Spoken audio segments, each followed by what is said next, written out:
down south, they're stirring up a shiny new mess. Spilling verbal diarrhea, putting diplomacy to the test.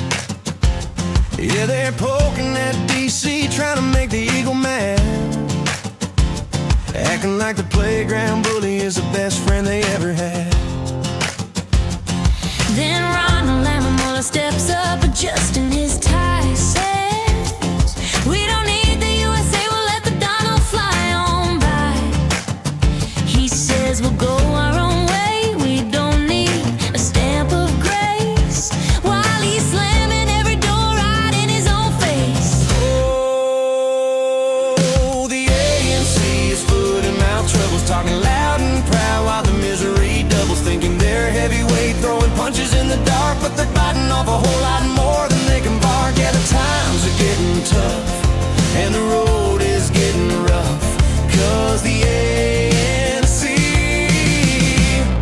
has foot and mouth troubles. He thinks the world is with him, living in a hazy dream, but nobody's carrying water for a failing scheme. Marco Rubio stood up and he turned on the light, exposed the race-baiting efforts and the fuss and the fight. You can't sway the big players with a cheap magic trick. When the global scene is moving, yeah, it moves pretty quick. You delude yourself thinking that you hold all the cards. Now you're standing all alone in your own backyard. Oh, the ANC is foot and mouth troubles, talking loud and proud while the misery doubles, thinking they're a heavyweight, throwing punches in the dark, but they're biting off a whole lot more than they can bark. Yeah, the times are getting tough, and the road is getting rough, cause the ANC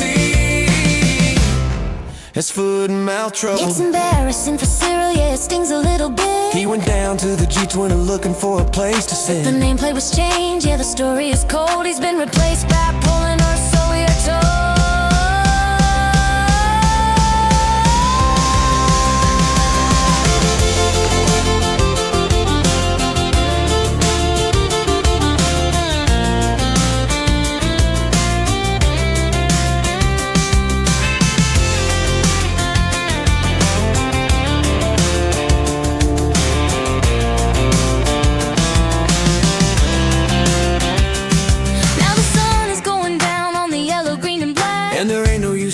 Take the insults back. No mas, no joy at Luthuli House tonight. No sway on the stage and not a friend inside. Just foot and mouth troubles. Bless their hearts.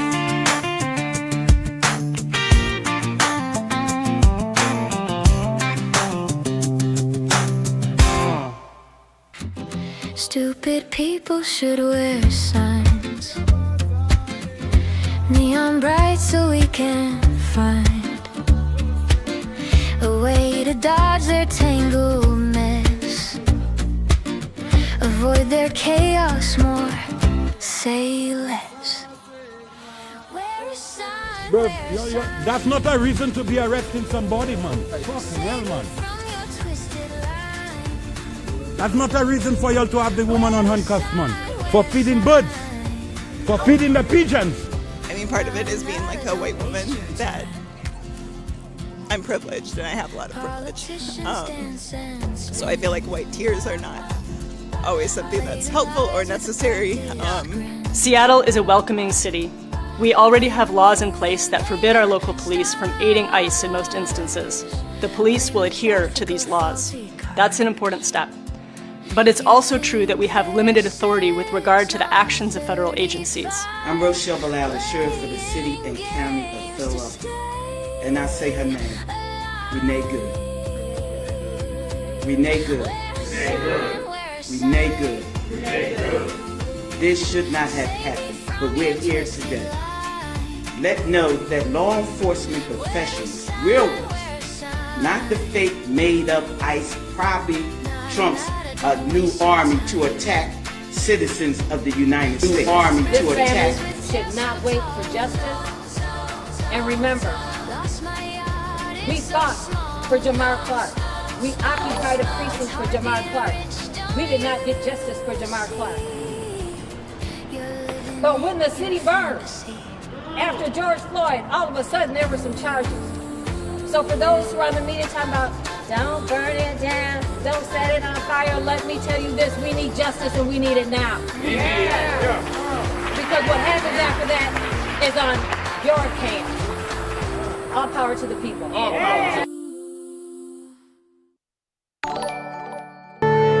Marvin Devine.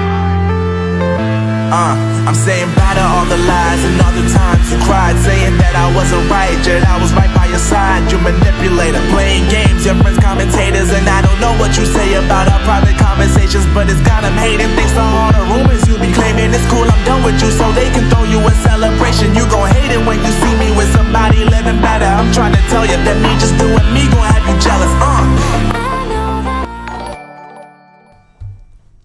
Friday, February 27, 2027. Welcome back to the program, folks.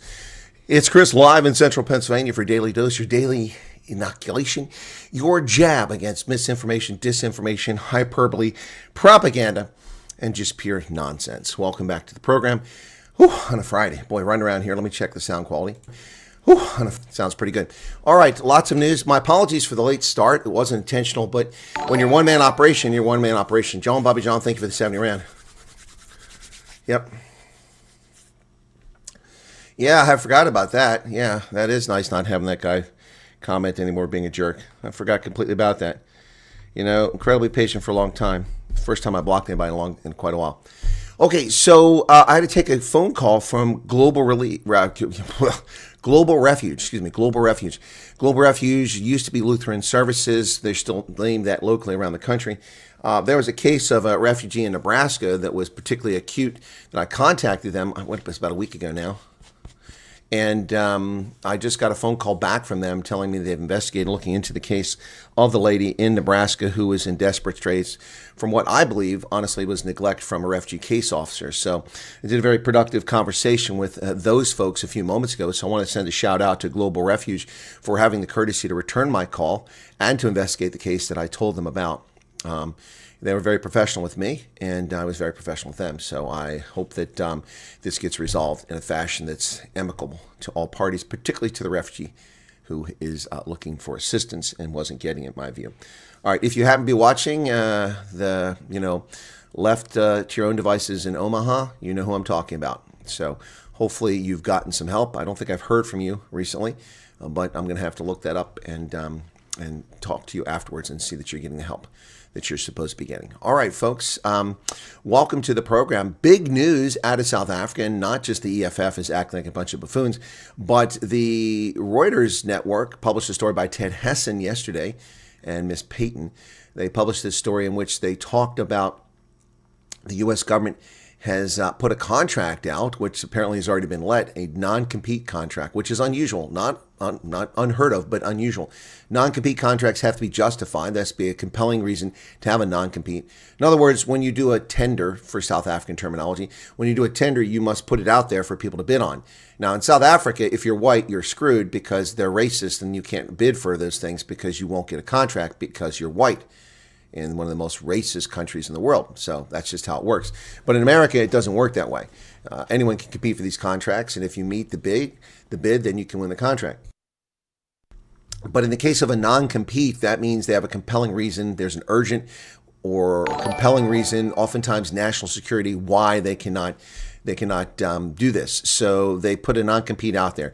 The non-compete went out for a contract for about $770,000 US dollars. That's about 15 million rand, somewhere in that range. And the purpose of that non-compete was to build a prefab village, so to speak, of about 14 structures of trailers that would be used by the U.S. government to process up to 4,500 refugee applicants per month in South Africa. Now, many people have been freaking out and pulling your hair out about, oh my God, 7,000. I told you not to worry about 7,000, did I not? Did I not tell you hundreds and hundreds of times? Don't worry about that. It's a planning figure. The administration by law has to submit a figure to Congress in their planning for the year. They did that. They threw a figure out there, which got a lot of people freaking out. But the purpose, I said, was to send a political message, and that it probably would not affect the South Africans. And it appears that, once again, the colonel may be right in his analysis. Anyway, so please listen to the things I tell you. Now, I'm not saying we'll go beyond 7,000 South Africans this year, but quite frankly, when the program resumes, presuming that the freeze, the pause that runs through March 9th is only through March 9th and it picks up on March 10th, there's no way we're not going to hit 7,000 refugees very soon. We had already 1,987 through January 31st. We don't know the number of refugees who've come over in February. This is not a refugee broadcast, folks, and I'm answering questions, so don't start asking refugee questions here. I'm just giving you the news, okay? It just happens to be talking about refugees at the moment. So no refugee questions. Hold them to the end. So we know that for 20 days in February, people came over every day, or almost every day. On those dates, we have several instances where more than 150 refugees flew over on the same day, sometimes utilizing up to 4 airlines to get here through Europe and direct from South Africa to the States. With that figure, that means as many as 3,000 more could have come in February. I'm not saying there were 3,000 more. I need to see the statistics from the U.S. government that come out on the 5th of March. But it could be as many as 3,000 additional South Africans came over here. That's in addition to the almost 2,000 already here. If so, that would be 5,000. That would mean that there's no purpose whatsoever in processing 4,500 refugee applicants per month, because you'll soon exhaust, if you haven't already exhausted, the available allocations. That is why I said do not worry about that figure. The cap is a planning figure, all right? So if in fact this story is true, I don't doubt the veracity. There is a contract. It is a non-compete. It does say that. What I'm concerned about is how the U.S. government goes forward. Is this something RSC can handle? I don't think they have the capacity to handle this much. Therefore, several people have just dismissed and said, well, they just can't do it. Well, that's nonsense. We put men on the moon. We've defeated communism. We defeated fascism. We've defeated Trevor Noah, even sent his sorry ass back to South Africa. We can accomplish anything. So the question is, do we want to accomplish it? In order to accomplish it, Fonz, thank you for the $10. Thank you for the $10. Thanks. Chippy, thank you for your membership. Sorry, I had to turn off that alert roster because these Facebook alerts, I'll turn it back on, just coming in left and right and interrupting the news. A lot of people are finding me on Facebook now, thank goodness. And I'm going to talk about that in a moment too. So anyway, those 4,500, now that means a lot more bodies coming over. If that allocation is met, I will tell you that by 30 September, that would be an additional 30,000 refugees from March 10th to 30 September, potentially, based on that figure. Wow. No, we haven't defeated Ilhan Omar, Mamdani, and Newsom. We do need entertainment. They serve as convenient entertainment. And they're not foreign threats. They're America-based threats. There's a very different approach to that. So that's what's going on with that. So let's not freak out. Let's not get overly concerned. Let's not get overly ambitious. I will also tell you regarding this, a friend of mine who was in the first 100 that was interviewed last year, who has a compelling case with valid reasons to be here and urgent, who flew at his personal expense to Pretoria from the Western Cape on short notice to do the interview, to be part of the 100, the pilot project that only 59 came over initially, has never heard anything from anybody since then. Not from RSC, not from Amerikaners. He wasn't even sure if he had a case. Today was contacted. Was contacted today. There you go, folks. There you go. So, again, I appreciate that some people are freaking out over stuff, but you need to relax, take a deep breath. It's going to be okay. All right? It's going to be okay. So 1 year in, they're finally got an interview set up. So there you go. That person. Yes, Mark Myberg, the South African refugee camp has massive optics. It will. But this is what happens when you have a country that refuses to adhere to the Vienna Convention, a country that frequently refers to a document they don't even understand. Ronald Lamola, the Vienna Convention, these are not refugees. No, they are, dingbat, doorknob. They are refugees. You need to read the Vienna Convention, not simply cite it because one of your aides mentioned it in a note and said, hey, mention the Vienna Convention. You'll look smart. Yeah, no. The Vienna Convention is the basis, and the Vienna Convention actually clearly says, and I said Vienna, sorry, that's diplomacy. The Geneva Convention, I meant to say Geneva. He keeps saying the Geneva Convention, they're not refugees on the Geneva Convention. Well, they are refugees on the Geneva Convention. They are refugees on the Geneva Convention. Quite honestly, you don't have to flee from a war. They're not fleeing from a war. Well, that's not the basis for being a refugee, genius. The Geneva Conventions don't state you have to flee from a war. You have to be a victim of persecution, not prosecution, persecution, which is what these people are. 145 race-based laws is enough to justify persecution. All right.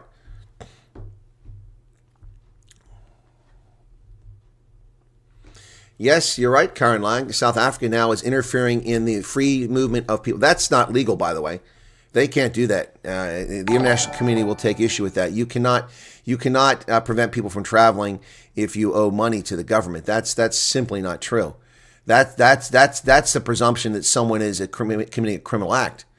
And this is abuse. We already have seen examples of SARS sending tax bills to people who've already paid their taxes and claiming they didn't pay it when they have receipts to show they paid it. And SARS is simply trying to steal more money from them.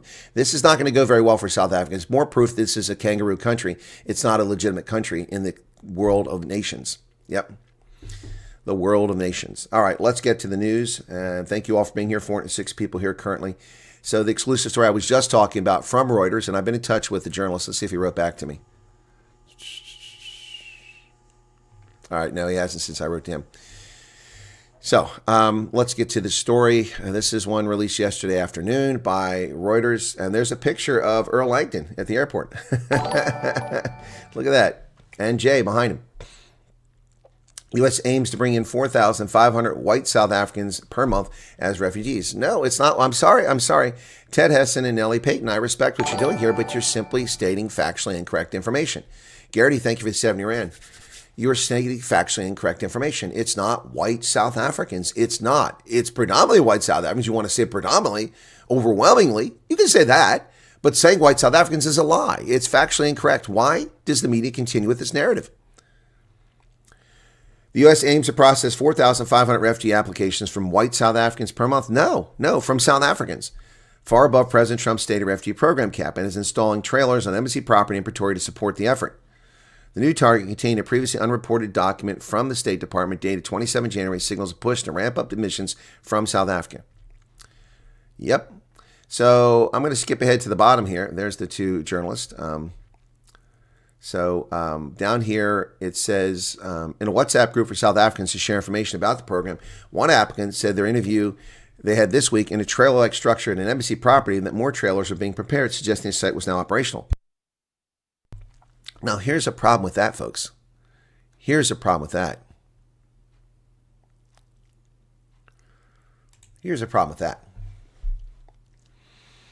I have warned people and told you, do not violate your non-disclosure agreement. I don't ask you any questions that you can't reveal under the non-disclosure agreement. Do not violate it. The people who put that in a WhatsApp group have violated their non-disclosure agreement, and they put other people's lives at risk. It's selfish, it's self-centered, and quite frankly, it's irresponsible. Stop disclosing that. The media are in your WhatsApp groups. They're spying on you. That's where that information came from. Now, in this case, it helps reveal a public news story, but that's information that no one should know about. No one should know about that. And quite frankly, to be honest with you, I already knew about it. Did you hear me report on it? Nope. Casper, the friendly ghost, welcome. You've been here a while. So, yeah, you should not be disclosing things. People are beyond stupid. I don't know what then this seems to be a particularly, diarrhea of the mouth, South African affliction when it comes to this refugee program, is the inability to keep your mouth shut when you're supposed to keep your mouth shut. It's insane. We already saw what happened on Grootedag. We already saw what happened on Unification Day on the 16th of December when Woodmead was raided on a public holiday because people can't keep their mouths shut. Yeah, people are putting information on X because they're stupid. They need to be stopped. If people can keep these aliens a secret, then surely we should be able to keep our mouths shut about the program. Yeah, it's called a non-disclosure agreement for a reason. Ferreira's in WhatsApp groups, sick of WhatsApp groups. What more will you gain? Exactly. You'll gain nothing from WhatsApp groups. Stay out of them. That's why my WhatsApp groups, and people attack me. I mean, I get attacked all the time. Oh, what are you talking about? In your group. What group? It's not my group. I'm not in that group. Yes, you are. I never even heard of the group. And I go to find that someone's listed me as an admin in the group. I don't know anything about it. It's not my group. My groups, as I've told you from the beginning, are closed.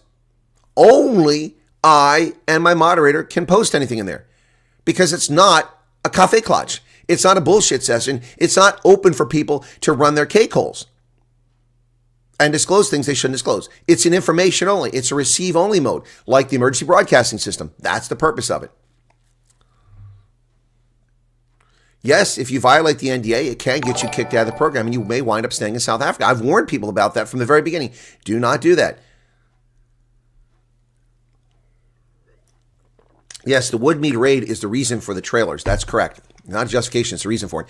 And no, it won't get the ambassador kicked out of the country because the U.S. is not doing anything illegal. The U.S. is doing diplomacy. U.S. is fulfilling United Nations standards on refugee resettlement. The fact that the South African government doesn't agree with that doesn't change it. If the South African government makes an attempt to intrude on sovereign diplomatic soil, they will have a serious international problem. And if the ANC wants to cry about, and these analysts want to cry about America's been aggressive towards South Africa, well, you will see aggression, and you will see the pain brought to the ANC specifically if they do that. Being a bit nervous for us still here. Well, you should be nervous. A lot of YouTubers and people with their own shows is not a good look. There are still people scared for lives. I don't understand what you mean, a lot of YouTubers. I've been doing this on the online for 6 years. I've had this channel since, well, the other channel since 2006. So I don't understand what you mean, a lot of YouTubers. Can't we die? I don't understand what you mean by that, Mitchell.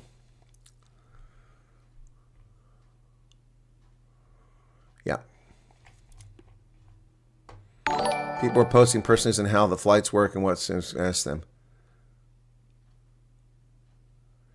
Well, what I need is for people to start sending me screenshots of that stuff, and I will anonymize it, and then I will make a big video about this and embarrass these people. Also, I will let the U.S. government know that this is happening if they don't already.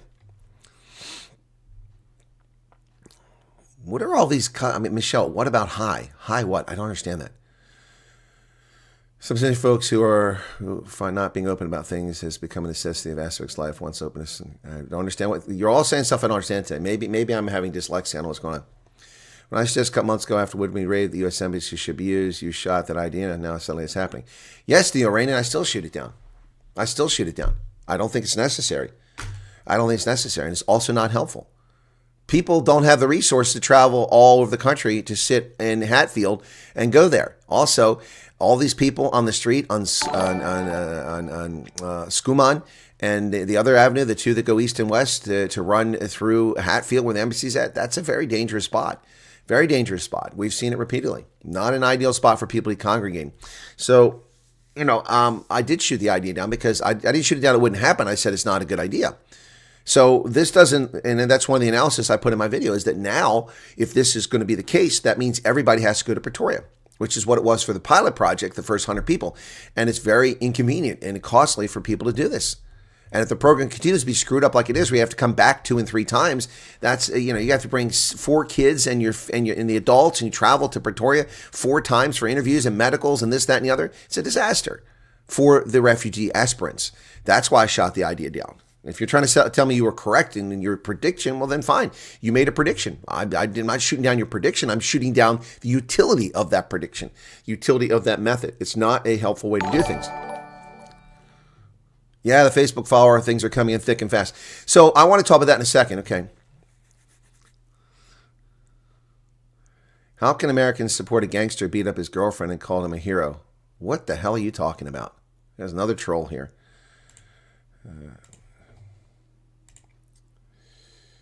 Remove. Okay.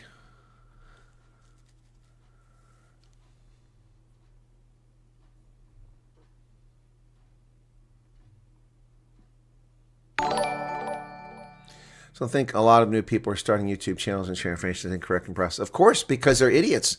They know what they're talking about. And see, YouTube is suppressing my channel. Okay, let's talk about that now. We'll talk about the suppression. Okay, so let me go take a look now. Okay, so the video... Hang on a second here. The video that I did announcing this, okay? Let's see if it's there. Okay. Not this one. Which one was it? Oh, the CBS News one. That's the one. So CBS News. Actually, the short that I did a short on this last night outside the Veterans Organization. The wall you see behind me with the little red brick and the gray brick is the Veterans VFW post. I was there last night for a meeting, and I did this literally just before it started. So that short that I did on there, I put that on Twitter, okay? Or did I put it on Twitter? Yeah, I put it on Twitter. It has 12,000 views, okay? 12,000 views, and I have 13,700 followers on Twitter. 12,000 views. I put it on YouTube, which is my primary channel, that short. That short on YouTube has 17,555 But I have 123,000 subscribers. So less than 1 in 6 people who are subscribers have watched it. And that includes also people who aren't subscribers. I put the same thing on Facebook. An hour ago, it had 57,000 views. Now it has 67,000 views. By the way, I have just 2,000 followers on Facebook. And it has 67,000. Now I have, well, it says almost 3,000 now. It jumped. Let me take a look. 2,900. So that shows you how YouTube suppresses content. This is a trending story. It's one in which on another platform, I've got 67,000 views. And oh, by the way, the video went up on Facebook a couple of hours after it was on YouTube. YouTube has, well, actually it went up many hours later. It went up on Facebook about 4 hours after I put it up on YouTube. And on YouTube, it has 17,000 views and has 67,000 views on Facebook. Wow. Wow. This shows you what goes on shows you what goes on here. If you give me 15 million, no bid contract, I'll get a pack of monkeys to play the piano. That's funny. That's funny. I've heard people say to apply for the program, you need to send an email to embassy. No, because this is just stupid people. Yep. This is why the suppression of my channel over the past year has been so deadly and so disastrous for refugee aspirants, and why so few people know about it. YouTube is actively colluding with these folks to hide this program. They let me catch the algorithm last year when it was a breaking news story, and they hadn't assessed, what the importance of it. Now they realize what disaster it's going to do for South Africa, and so now they're just hiding my content again. Alan says, if my English serves me correct, processing just the amount of people taken through the system. 1,000 were processed in Kenya in 2024. It's only 3,800 departures.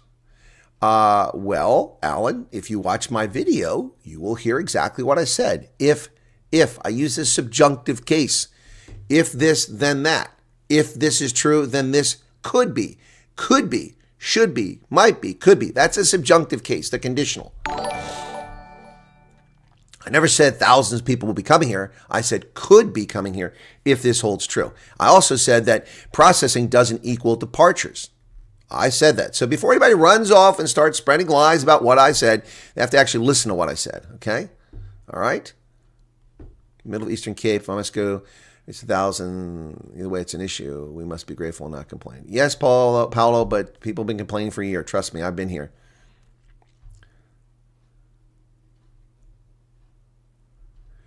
Will says, I see how you're being promoted on Facebook. Strange how you have over 123,000 subs on YouTube. However, more views on Facebook. Not more views. 4 times, 5 times as many views in less time. Yep. And I only have 2,900. A week ago, I had 1,000 people on that. I stopped using Facebook because it's just annoying. They made me create 2-factor authentication a few years back, and I didn't like it before everybody else was doing it, but I'm glad I did because it protected my account. But I wasn't glad at the time, and so I just didn't use Facebook because it's very, very precocious. They attack people. But anyway, so yeah. Yeah, a lot of fake Facebook accounts pretending me. Yeah, I know, a lot of them, and that's the reason why I started going Facebook. I need to put a video up on it to let people know that, look, this is the real account. A lot of people are faking. A lot of people putting my content on TikTok. Yeah, I need to put a video on TikTok too.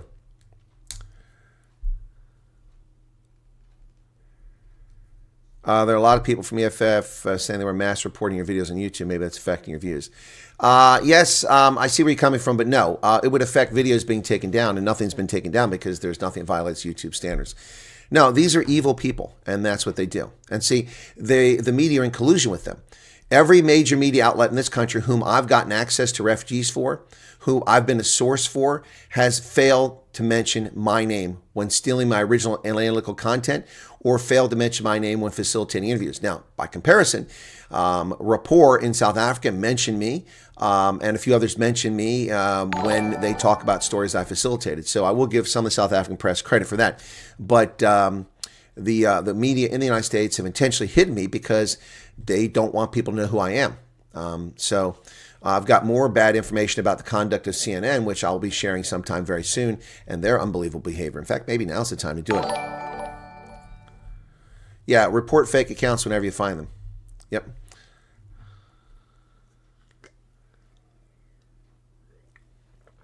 I've never seen an executive order from President Trump stating how many people per month would come down. That's not an executive order. He gave direction.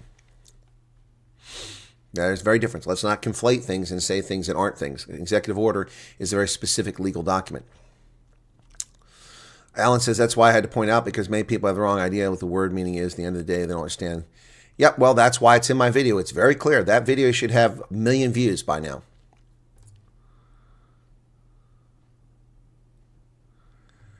They credit me, but they don't link to my channel. Yeah, because they don't want people to go to my channel. Break the silence. Okay.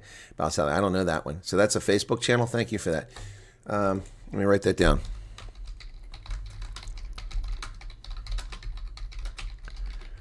Yeah. Debbie Fox, 350 Rand. That's right. An executive order is a signed document, not a comment. Yep. Michael Dodkins says you're a hero. Yeah, not to the mainstream media in the United States, that's for sure. If everyone just listened to you diligently, then they would realize your value and why you are the front runner for this program. You want to bring the truth and fairness. Yep. We have proof of double numbers for FG intakes. Yes, Ananda, I'm aware of that. I'm aware of many cock-ups in this program. Yep. No, Vian Talta, there's no indication of how many. We have indications how many email addresses that the Chamber of Commerce took last year, but those things didn't equate to any applications. We have, from late May, Secretary Rubio's announcement that there were 70,000 statements of interest that have been submitted since the 12th of May, but that was late May. That was 2 weeks after it was opened, and that's a long time ago. We have no further information. This government has released nothing. We have no indication. Sally says, Colonel White, you were correct about the refugee groups and stay out of them. I saw a message where it stated news outlets are ordered to infiltrate the groups. Yes, they are. I'm telling you that now. I'm telling you right now, unequivocally. EFF, ANC, and media are infiltrating your groups, pretending to be people and spreading disinformation and spying on you. And people are stupid. Yeah, news on Iran. I've got something on Iran, but it's not much about Iran directly, so that's coming up.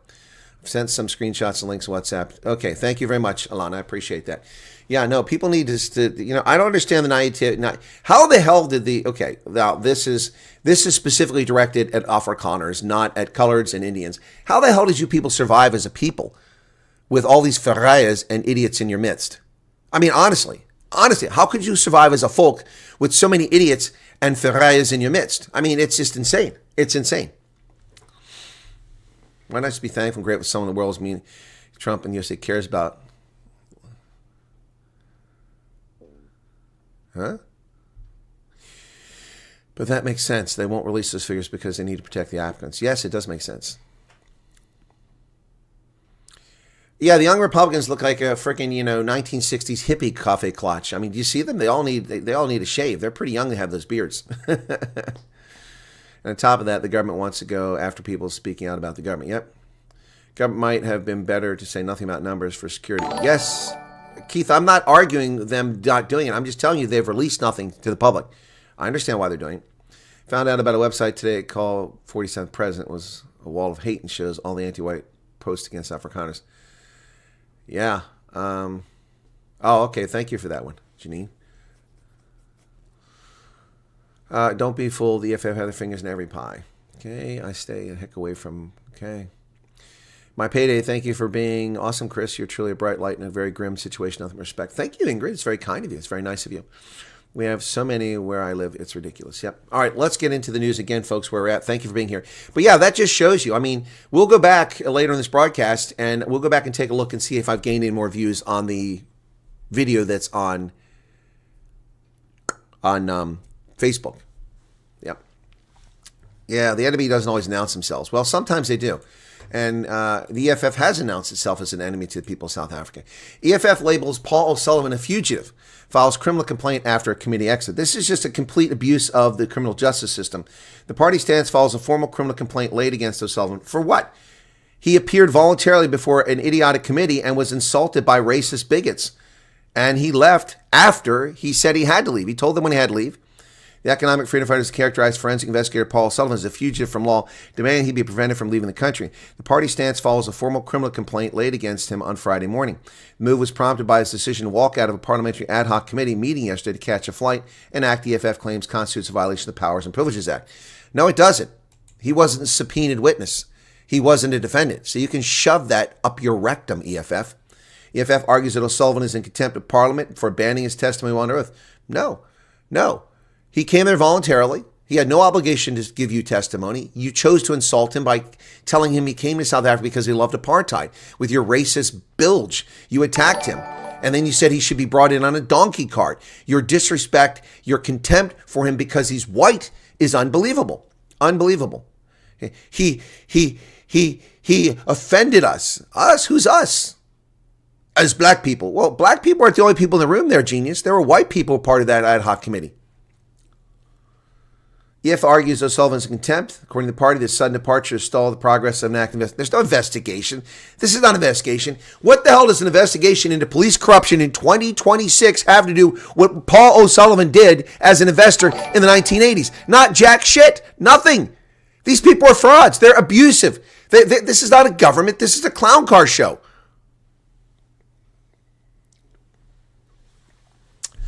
Beyond, thank you for your membership. And Mark says, my payday. Petra spent all the money this morning.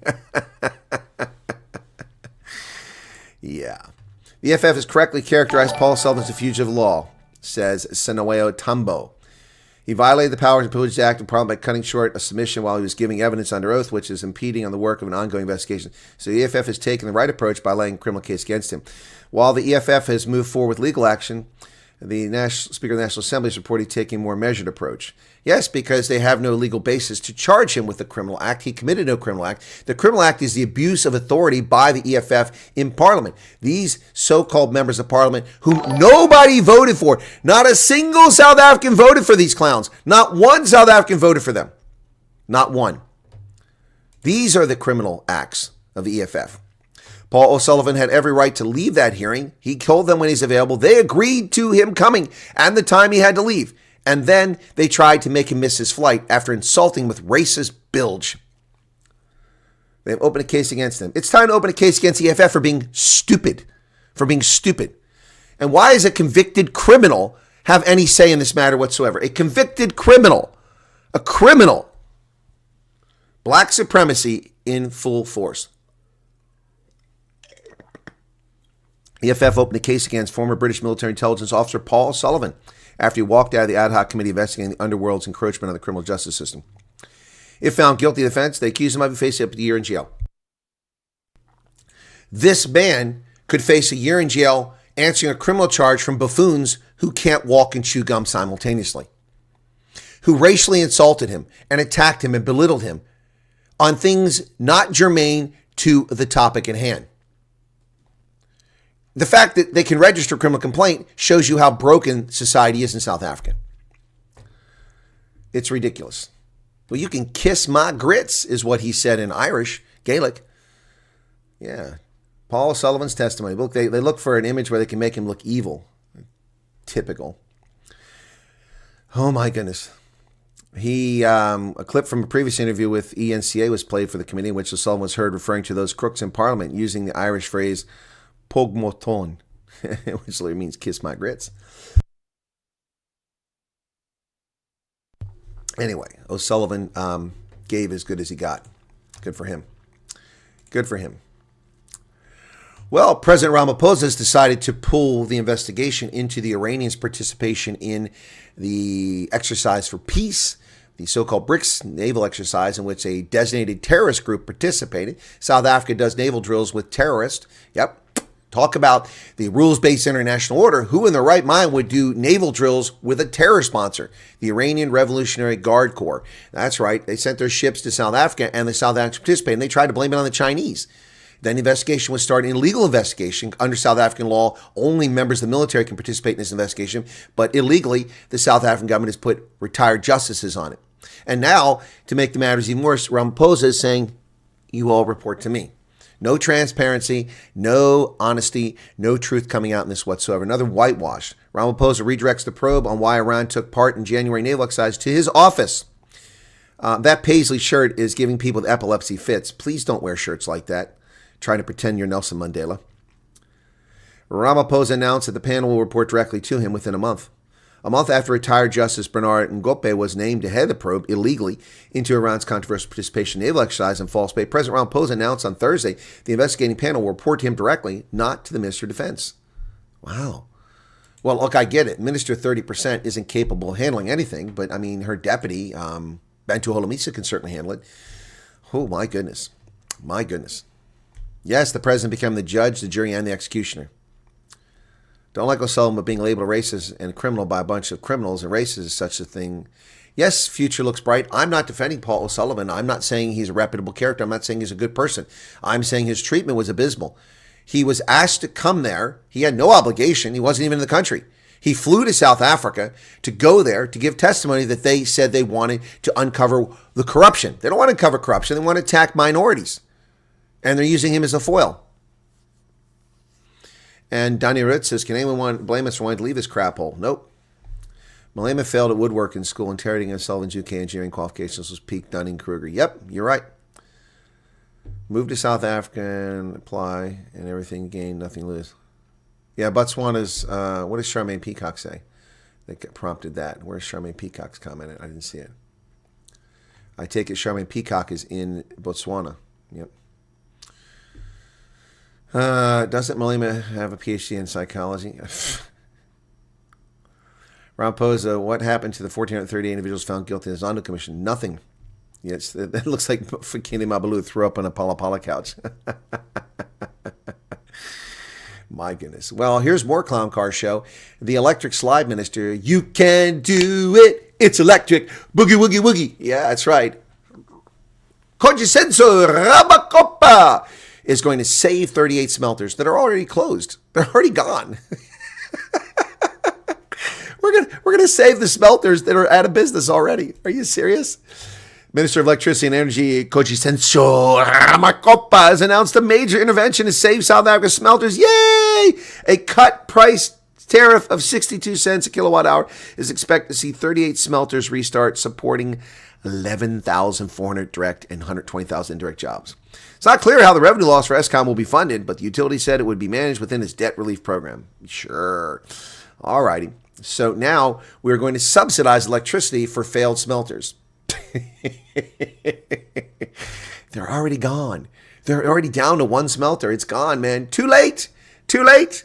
More smoke screens, more stupidity from people who don't know what they're doing. And he's one of the smart ministers. He's one of the relatively smart ministers. His dancing skills aside, dancing like, like he's, what's his name there? Carlton on Fresh Prince. It's not unusual to be loved by anyone. Hey, yeah. That's Congicenso. Take aside his dancing skills, and the man actually is one of the smart ministers. And that says an awful lot about how the sad state of that cabinet is. South African smelters, and this is a story that's from 12 hours ago after Ramakopa announced his deal. Yeah, smart is a relative term. Glencore is bracing for the worst as it awaits final confirmation on tariff relief measures for its ferrochrome smelters. The Absent Solution Company remains firm that retrenchment notices will come out on Saturday. So they're lowering electricity from 87 cents to 62 cents a kilowatt hour. Well, that'll save this smelter, potentially, for the short term, but it's not going to save the other 36 smelters. That's a joke. Well, there's a committee now that's going to oversee the presidency. How exactly does that work? Interesting. Yes, Jan Herber reports in Cockprat 24 that Parliament announced members for a new committee overseeing the presidency, including 16 representatives from various political parties. Will it include John Steenhuisen? Somehow I doubt it.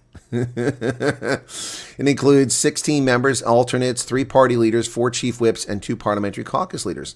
For years, opposition MPs have wanted a committee to oversee the presidency, hitherto the only government entity receiving budget from Parliament not overseen by a specific committee. Oh, wow. ANC Deputy Chief Whip Doris Mpapane at Sona 2 weeks ago. Wow, boy, these starving South Africans. I'll tell you, man, the lack of nutrition, it's insane how little food these South African elites get. It's crazy. It's crazy. Look at them starving. These people are just famished, absolutely famished. There's no food for them. Yep. There is, you're wondering who the guy sitting next to Steenhuisen in that video? Well, it's George Michaelis, the DA Chief Whip. So, ANC's deploying its long-serving Deputy Whip Doris Mpapane, former Northwest Premier, the former Northwest Premier. Northwest Province is under receivership because it can't be managed properly, but they're going to include the Premier of that failed province as part of this committee.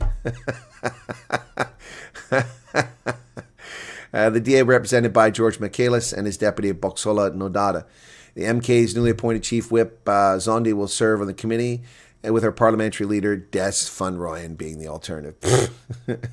EFF is sending the same team. It includes convicted criminal Julius Malema and Leanne Mattes. So we have the cultural appropriating Leanne Mattes, who rails against white people, but steals our culture by bleaching her hair blonde. That's Leanne Mattes there. The colored who pretends to be a white person and hates white people. And then we have, of course, Julius Malema, the rapidly disappearing man who's a convicted criminal. Those are the two people who are part of this. Now, you see that ad hoc committee? That's a photograph from the ad hoc committee about the one with Paul Sullivan. Do you see Juju and Leanne, the cultural appropriation artist? Behind them is Ian Cameron. Last time I checked, he's a white guy. And another DA member. Is that Glennis Breitenbach to the side there? But they said they've offended us as black people. You're not the only people in the room. Do you see the arrogance of these asshats? The rest of the committee made up of Patriotic Alliance's Chief Whip Marlon Daniels, Action SA's leader Ethel Trollope, United Africans Transformation leader Wonderboy Malatsi, Freedom Front Plus leader Corne Mulder, and Rise Mzansi MP Makushule Ghana. Yeah. Well, this is going to oversee the presidency. That ought to be entertaining. Well, KwaZulu-Natal security boss is ordered to retract and take down statements made against Mkhwanazi. Businessman Calvin Mochlefa Matabile has been ordered to retract defamatory statements he made on social media and repeated in radio and television interviews. KZN High Court Judge Sanile Lachwayo on Friday ordered this ruling, which was made available electronically to concerned parties. Take down all defamatory statements. U.S. staff may leave Israel. It's getting close. You want to know about Iran? This is the issue. Someone said we're going to talk about Iran. Well, now I'm talking about Iran, but obliquely. United States embassy personnel in Israel at our consulates and embassies have been told they may leave voluntarily. That, to me, ladies and gentlemen, is a clear indication that an event is about to take place. In email to embassy workers this morning, Ambassador Mike Huckabee warned them that if they wanted to leave Israel, they should do so today. With the threat of a U.S. strike on Iran looming, United States Embassy in Jerusalem has told its workers that they may leave Israel and warned them that if they want to, it is vital that they do so immediately. Directive came from Ambassador Huckabee in an email to embassy workers, a copy of which was reviewed by the New York Slimes. The move followed meetings and phone calls for the night. Huckabee wrote an email which made no explicit mention of Iran. He said it resulted from an abundance of caution. Those wishing to do so should do so today, in all caps, urging them to take a flight out of Ben Gurion Airport to any destination which they could book passage. Wow. Ladies and gentlemen, it's about to get hot. Why is it important they leave Israel? Because the Iranians will fire intercontinental ballistic missiles and target civilian targets in Israel the moment that a conflict is launched. So this is a clear indication the United States is about to strike Iran. Doesn't mean they're going to, but it's a clear indication that they're going to. All right? Pakistan and India are back at it. Pakistan calls conflict with Afghanistan. I said India.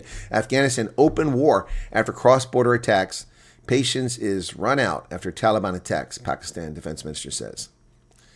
A long-running conflict between Pakistan and Afghanistan's Taliban has turned into what Pakistan declared Friday to be open war, with attacks reported in Kabul and along the neighbors' shared border. Our patience run out, and now there's open war between us, Defense Minister Mohammad Asif said in a social media post. Pakistan has been pressing Taliban authorities in Kabul to halt what it says are attacks by Afghan forces and the Tehrik-e-Taliban Pakistan, or Pakistani Taliban. Pakistan security forces said they responded in full force to recent attacks, striking Taliban border posts and hideouts in Afghanistan and hitting targets in Kabul. Well, we now have a war between Afghanistan and Pakistan.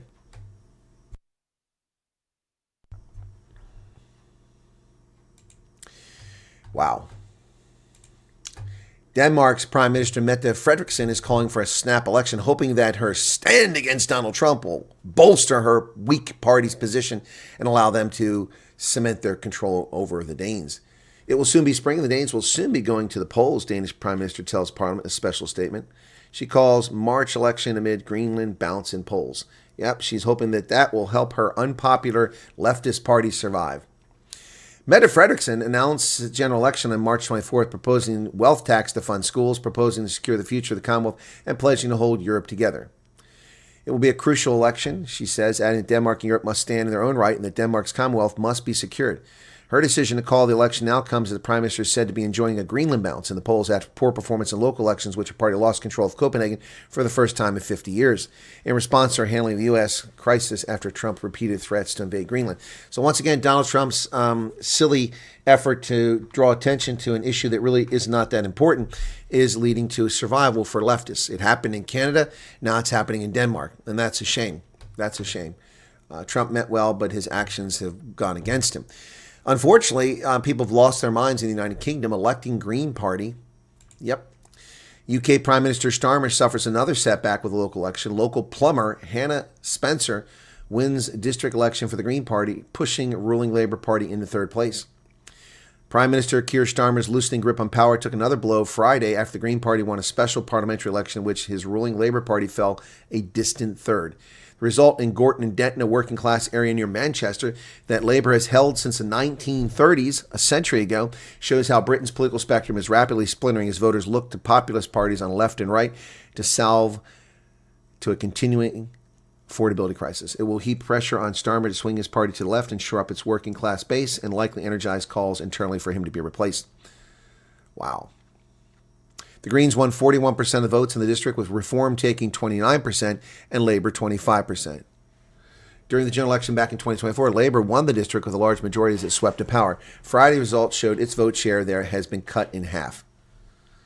Investors are watching closely for signs that Labour lawmakers could move to install a more left-wing politician to shore up the party's base. A stolen boat, a deadly gunfight, and a plot to overthrow the government in Cuba. The Cuban government's account of a supposed armed raid into its territory is called into question after one of the men identified as being on the boat turned up in Miami. So what are the Cubans claiming? By the way, that photo says those are Cuban ships docked in Havana. But if you look closely, you'll see they're not docked. Those two ships are in dry dock. You can see the bow of the ship. At least they look like they're in dry dock. Maybe they're not in dry dock. Maybe it's just the nature of the structure of the ship. Anyway, they opened fire on a Coast Guard, and 4 of the men died. But they claimed that one of the guys was there. But one of the survivors they claimed to have captured was initially erroneously reported to be Roberto Azcora Consuegra, a 31-year activist who fled Cuba in 2017 and was home in Miami this week, fielding calls from reporters.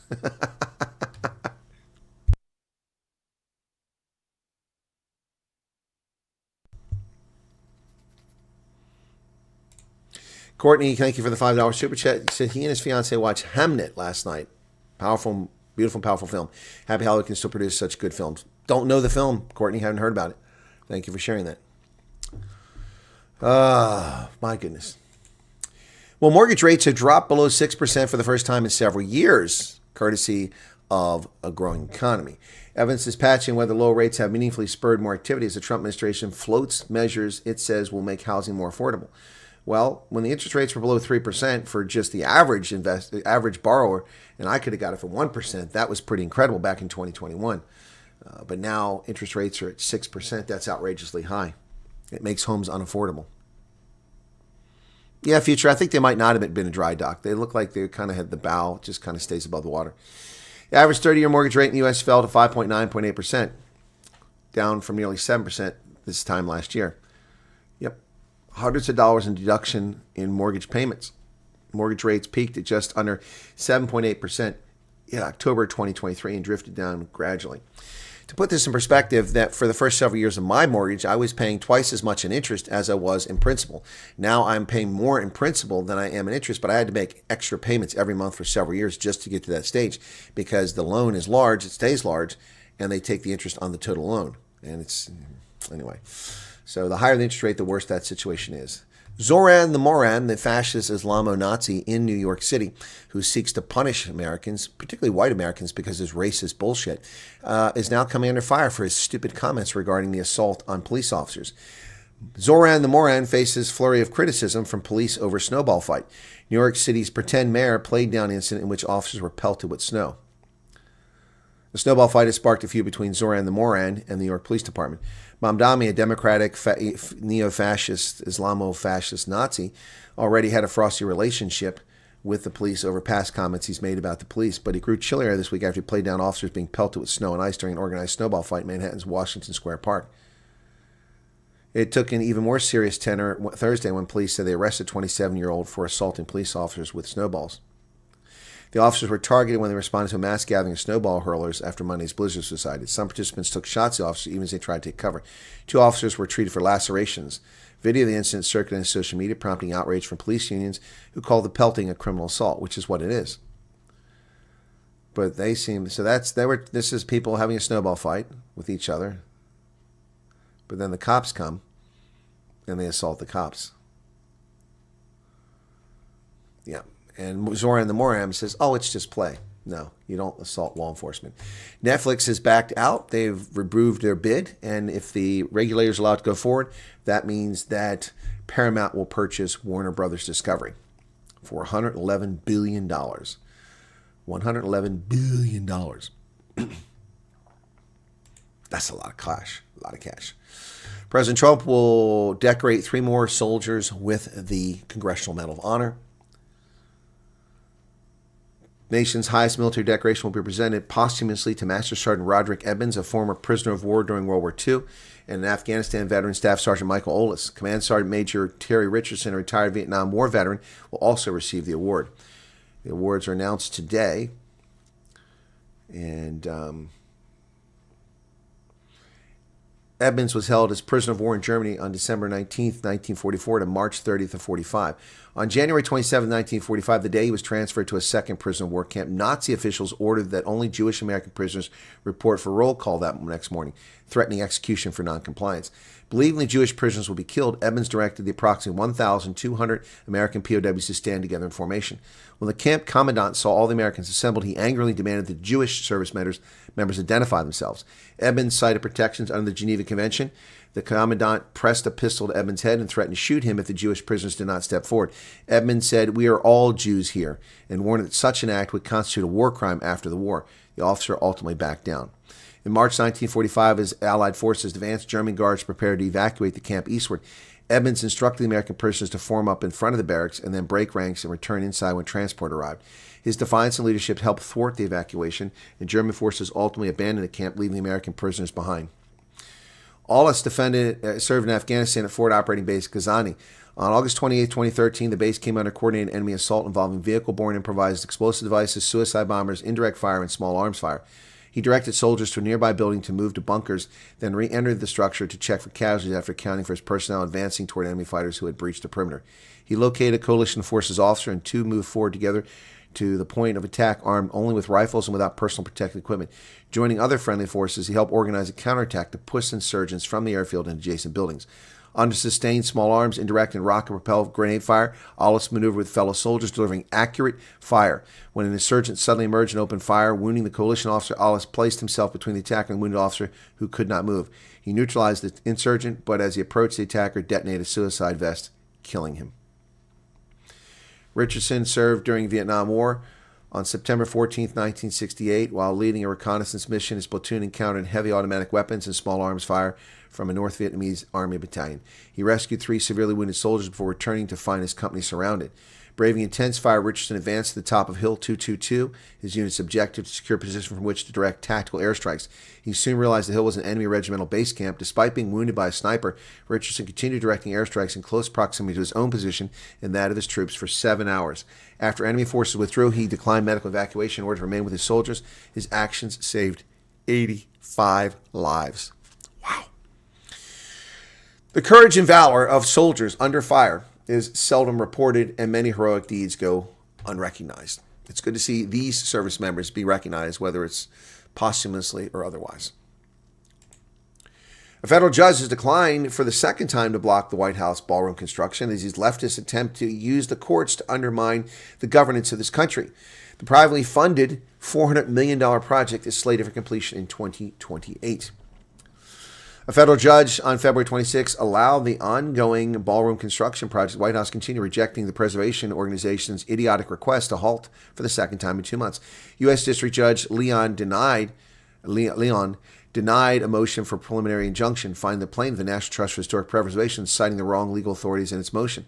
The plaintiff bases its challenge on a ragtag group of theories under Administrative Procedure Act and the Constitution. The Administrative Procedure Act is a federal statute enacted in 1946 that governs administrative law procedure for federal executive departments and independent agencies. Construction of the project, which involves demolishing part of the executive mansion, building a 90,000 square foot ballroom, began in September of last year. President Trump said the ballroom project was necessary because the East Room, the largest room for gatherings, was too small and in poor shape. Project will cost $400 million, all of which is expected to be funded by private donors, including Trump himself. Yep. There you go. The National Trust is a private, charitable, educational, nonprofit corporation that Congress chartered in 1949 that apparently hates America. Hates America. Stock market dropped 600 points earlier. What is it down to now? 1210. What's it? They made a big stink earlier. It was down 700 points. Then it was only down 600 points. And now they don't even bother to tell you how many points it's down because it's risen. They wanted to say the market was collapsing, but it failed. CBS News and CNN staffers fear disaster as Paramount wins Warner Brothers battle. Well, I fear that they're going to get their comeuppance. It's about time. It's about time. Netflix's decision to walk away from its $83 billion bid for Warner Brothers has left some staffers at CBS and CNN panicking. Good. A Paramount WBD merger is a disaster for people who work at both companies, and if Barry Weiss takes control of CNN, it will be the end of the global network Ted Turner founded, one concerned CNN producer said. Well, that's good. That's good. The end of the network founded by Ted Turner, which is a propaganda outlet, which is insidious and underhanded. And now is perhaps a good time to tell you about CNN. All right? I'll tell you about CNN. CNN lied to me, misled me, but I wasn't stupid. I knew better, but I got a free trip out of them and a free accommodation. And I got to see behind the scenes about how they create their fake documentary to undermine the actual truth in their misinformation white genocide. I saw all that up close and personal. Additionally, this week, CNN International contacted a refugee family. And that refugee family agreed to do an interview provided that I host a Zoom session to protect their equities. CNN International then wrote back and said that that was unacceptable to them because they didn't want me coaching the family about what to say. They didn't want me interfering in their interview, which I don't do. They did not want to hear from an American. They wanted to hear from the South Africans themselves. The family in question took great offense to this. The family in question had done an interview with me previously, and that family contacted me. I didn't contact them. They offered to come on the program, and we did an interview the very next day. And we didn't discuss anything ahead of time, which is anybody that's here, anybody that's been interviewed by me that's a refugee family, have I ever discussed anything ahead of time other than asking, is there anything off the table? Is there anything, any topic you don't want me to delve into for personal reasons or for security reasons? I don't coach anybody. The fact that CNN International presumed that I would do that shows that what scumbags they are. It shows that they are projecting their moral fallacies and the moral failures upon me. Because they're dirty and underhanded, they assume that I am. What a disgraceful bunch of reprobates. So CNN, if it's no longer the network that Ted Turner founded, good. Because it's a dishonest network the way that it behaves, it operates. It misleads people. It lies to people. And it spreads propaganda. How are futures markets reacting to possible worth around? I hear there's huge military buildup in Israel right now. Well, there's been a buildup in Israel for the past 3 years. Thank you for the $5, Courtney. Well, Americans are moving to New Zealand, and they're welcoming them, provided you are super sickeningly rich. Check out these places. Here you go, Americans. New Zealand rolls out the Welcome Act for wealthy American home buyers. The country's budding startup scene and changes to its Act Investor Plus visa program have led to an influx of venture capitalists, entrepreneurs, and advisors. For San Diego residents David and Catherine Burnett, the question isn't why they would move across the world to New Zealand, it's why they wouldn't. David, a venture capitalist, saw opportunities investing in New Zealand tech startups. Catherine worried about gun violence. They wanted to live somewhere beautiful, clean, and English-speaking, with good schools and less politically divisive climate. Oh, no, New Zealand's climate is very politically divisive. A bonus, no poisonous snakes or spiders. Last March, the Burnett's paid $3 million for a 1920s villa near the crystal blue sea on Auckland's North Shore. $3 million. Yeah, they're not hurting. David, 47, launched a growth fund called Ecliptic VC that is invested in 4 local companies. Catherine is starting a podcast. They're on a path to becoming permanent New Zealand residents, which means they already have government health care and will soon be able to vote. They'll be able to vote. They're not even citizens. They'll be able to vote. Their kids, 11 and 9, can go to school barefoot and ride their bikes across town alone. We can do the same thing in America. I just felt like the right place for the long term, said the Wisconsin native. He argued for keeping their San Diego home just in case. There's no conversation for us going back. That is Auckland. This is their house. I have that same paneling in that hallway. I have the exact same paneling in this room. That is exactly what my room looks like, the walls in this room. And that's in New Zealand. There's their kitchen. Poor, suffering people. Around 2018, New Zealand became known as a destination of tech billionaires who said to be building doom prep bunkers. Yeah. It's seen as a safe haven due to its distance from the rest of the world. Now it's become a magnet for a larger group of Americans, many of the venture capitalists, entrepreneurs, and investment advisors. So in 2015, PayPal Theater founder Peter Thiel bought an estate near Queenstown, taking up New Zealand citizenship. Between 2018 and 2025, the number of U.S. citizens approved as New Zealander residents jumped 37%. Unfortunately, most of them are leftists. Americans accounted for 40% of the total 573 applications for a new active investor visa, which went into effect April last year. New Zealand's economy is suffering, so they want this money. But they don't really want Americans. They just want the money. Yep. Under the new active investor visa, foreigners who invest $2.9 million can immediately buy a house as long as it covers the $2.9 million without needing to become tax resident. The visa for indefinite permanent residence for life and continue include a partner and children if the main applicant spends 21 days in the country for a 3-year investment term. Only 21 days and you get permanent residency. I'll spend 3 weeks there. Yeah, in one shot. There's Owen Brainerd and Rebecca McClure. Apparently she can't take his name. Yep. Auckland. So here's Michiko and Doug Parker with their dogs, Bruno and Coda. There's their home in Castor Bay. Kitchen. House was built in the 1970s. That's where they live, where they're really suffering.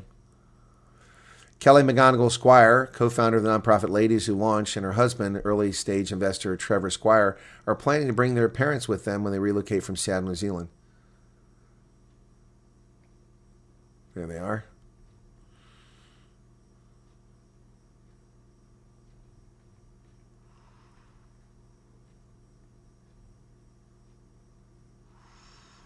The Burnett's say their sons quickly turned into Kiwis after moving from San Diego.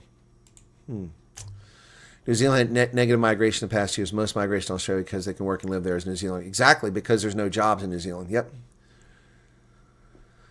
Yep. Makes me think of actors moving from U.S. that appear now to be more like they were fleeing. Yep. Ants went to New Zealand, but it was closed. New Zealand. My intent before all these clowns, before everybody caught on New Zealand because of Peter Jackson's, Lord of the Rings movies. My entire life, I intended to live in New Zealand in retirement when I was younger, or in Germany. But then New Zealand revealed itself under Jacinda Ardern as a socialist leftist country that hates America and that is evil. And so, I've been to New Zealand. It's lovely. But the pissy attitudes of a lot of Kiwis is just beyond the pale. Also, they're like the Canadians. Oh, we're so sorry. We've taken the land for the Maori. The Maori wiped out almost all the fauna, or the flora, the fauna in that damn country. They wiped out species after species after species after species, did incredible ecological damage to what is today New Zealand. And we're hailing the Maori as great and wondrous people. That's utter nonsense. They bitch and moan about racial relations, but every other town has a Maori name, and everything is always about Maori, even though they're a minority of the country. And these people mix and breed like crazy with Maori. I mean, look at all the top players. They're all mixed Anglo-Maori. It's incredible.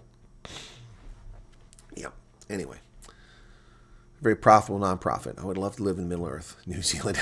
Courtney says, yeah. Well, until you've been there, don't say that. USA should give around a hiding. It's high time. Okay, so where are we at? Now, I promised to go look back at my stats on these things. So let me look at my short on YouTube and show you with 123,000 subscribers on YouTube, that short now has 18,000 views. Okay. On Twitter with 13,700 followers, I have on that short, where's the short at? It has 13,000 views. So it hasn't changed there. On Facebook, I said it was 67. It was 57, then 67. Let's see if it's gone up anymore. So Facebook, come on. That short now has, it's still the same, let me see. Come on. Page taking forever to load. 71,000 views. 18,000 on YouTube with 123,000 subscribers. 2,900 followers now. I had 2,000 yesterday on Facebook, and I've got 71,000 views. It's nearly 4 times. It's the margin is getting larger. The margin is getting larger. What's about the poly market? What's this?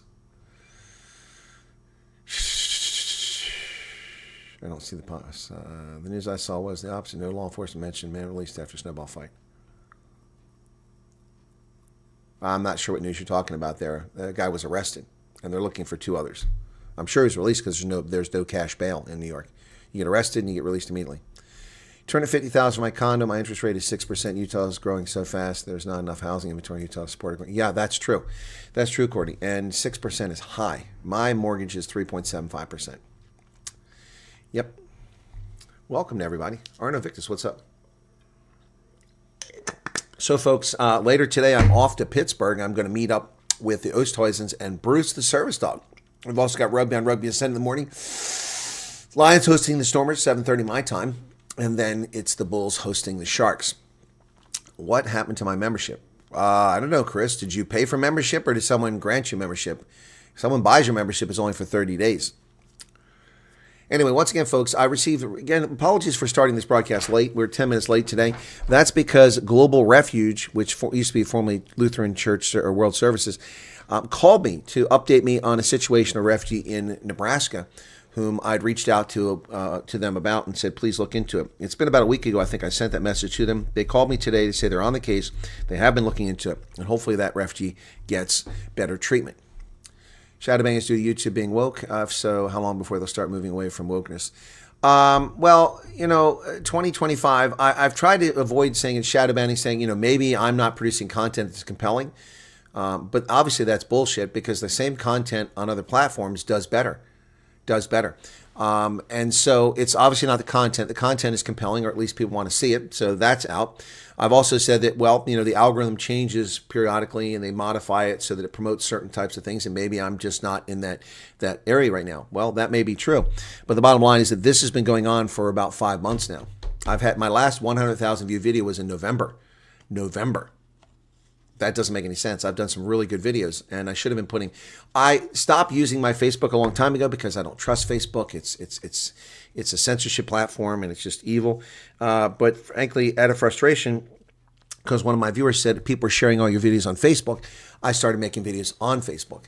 I'm putting videos in. I haven't put any. I'm not even putting curated content just for Facebook, but I'm about to do that. When this stream ends, I'll be recording a video for Facebook, specifically letting people know what's going on. And so. Yeah, most countries beat South Africa. If they could choose any country on earth to live in, it would be New Zealand. Is it time for retire the YouTube plaque then? Why would I retire my plaque? Courtney, you bought a membership. But honestly, sometimes say they suffer from severe allergies in some parts of New Zealand. Your asthma might have acted up. Definitely Shadowban. I've seen many creators' channels dump because of it. People used to get 200,000-300,000 views, started getting 10,000 less the same content. Exactly. Have to leave once again. Thank you, T42 Rose. RBC's back. Did you see the Truth Report news about farmers crosses on White House lawn? White House lawn? What are you talking about? No, I haven't seen anything like that. Jem Blick. Joan Stewart's taking off. Love the hoodie. Thank you. I like this hoodie too. Yeah, the refugee awareness is against the algorithm. I think you're right about that, Mark. I think that's part of the problem. But it's not just me. I mean, Morning Shot has seen a downward trend, as well as Ronaldo and Concerned Citizen. So, yeah, it's across the board. Most South Africans follow Facebook. YouTube is not that intensely followed. Even my 77-year-old mom is active. That's, Renee, why I started putting them on there. Plus, all these people are stealing my content, putting on TikTok and putting on Facebook. I'm going to put a video on TikTok as well. Yep. Definitely shadow banning. Yep. Okay. Someone said.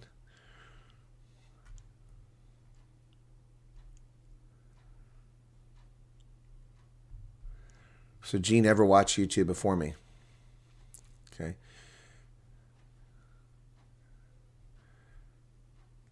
Okay, Chris Swan, your membership is there, so I don't understand. It's there. Why are you saying it isn't there? It's right there. Or you maybe the alert box is turned off. Is that what you're upset about? Yeah. Okay. Sorry. You're concerned about. Yeah. No. It's so I turned it back on. It was turned off because I kept getting all these notifications for Facebook. All these people kept subscribing. I'm at almost 3,000 on Facebook now, and I only had 1,000 a week ago. So that's good. I've gained more followers on Facebook this week than I've gained in the past month on YouTube. Yep. Watched your short on why at 2 a.m. Thank you. You're changing lives. Also, shout out you. Yeah, hey Dion Zealy. Welcome to you. Maybe connection to the Truth Report. You think that's maybe why I'm being shadow banned? No, I don't think so. I don't think so.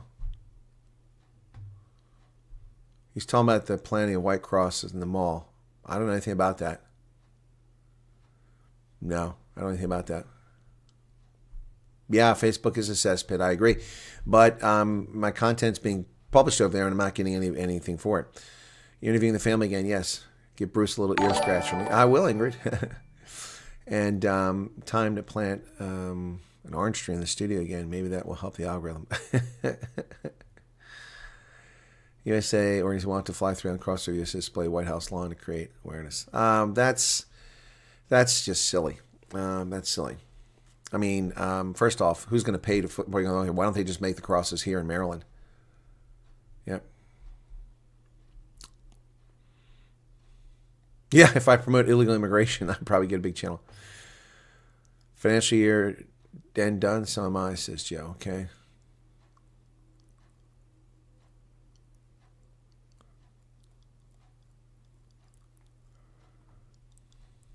Yeah, I know. Well, I know Facebook is used by a lot of people. And look, I created that account, which is here, Colonel Chris Wyatt. I created that account. I'll show you what it looks like years ago. That's not my personal account. It's my business account, and I called it Indaba Africa. And you can still see up here that the URL is Indaba Africa Group. So that's where you find it.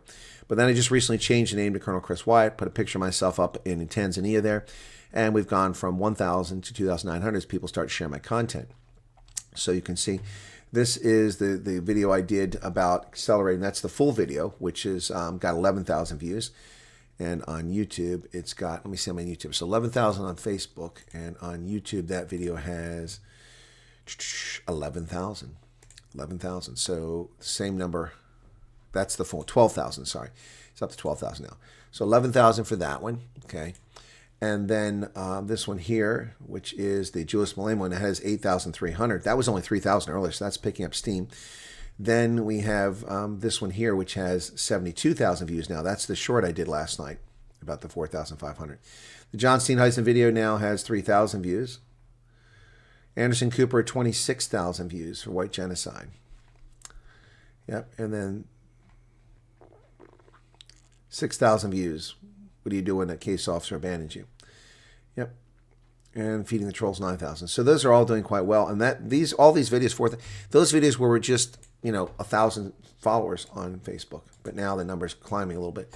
So yeah, Twitter isn't really growing as much. Yep, so.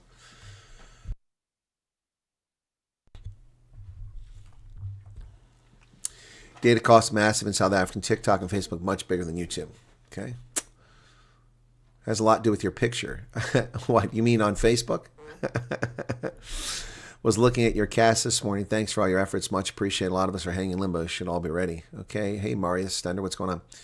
How old were you when your Facebook profile picture was taken? If I knew then, we might have been happily married. Well, that picture in Ngorongoro Crater. This picture is from... That picture is from 2010. So that would be 15 years ago, 16 years. Well, it's 15 years ago because it wasn't 15 years ago. So I was 45 then. 45 when that photograph was taken.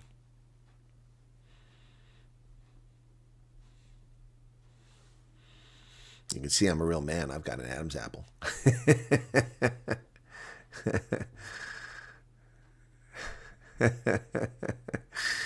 45.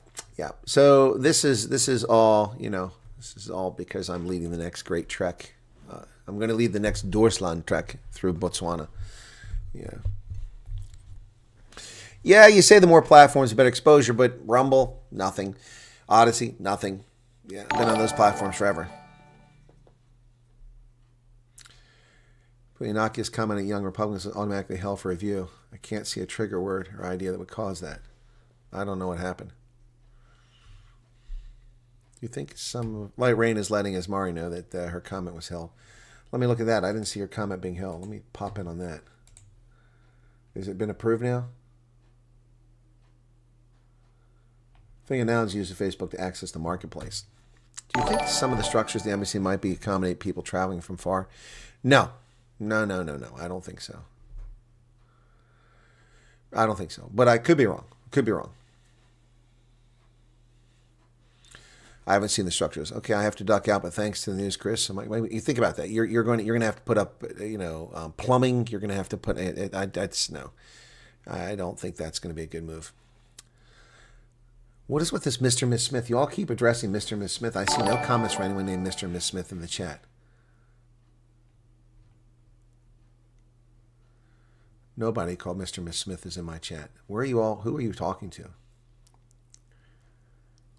Oh, there it is. Mr. and Miss seems the pause in program is confused. Got an email to attend orientation again after completing it last week. Oh, there's Mr. and Miss Smith. No, this pause hasn't confused him. The pause is because they are confused. You got it backwards. The pause is because they are confused. They've been confused for a very long time. They're problematic. Yep. Only reason I'm on Facebook is because my fiance. Facebook popular outside the USA. Yep. That's true. Rumble isn't popular enough. At the end of the day, Colonel White, the viewers should do their part and share a word. Yeah, I know. That's what I said. If every viewer gets 3 people to subscribe to my channel, this channel would have over 400,000 subscribers. Yep.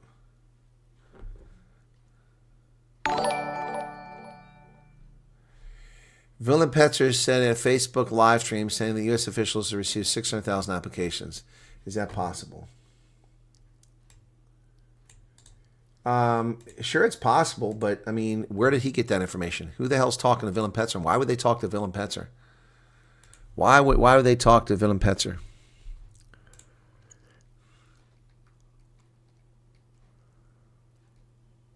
Hang on a second.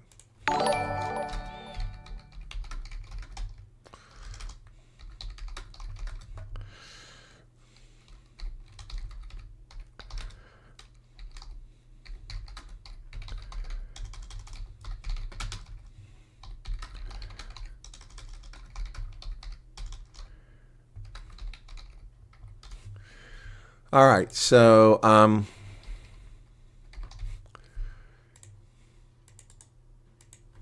just sending something to somebody.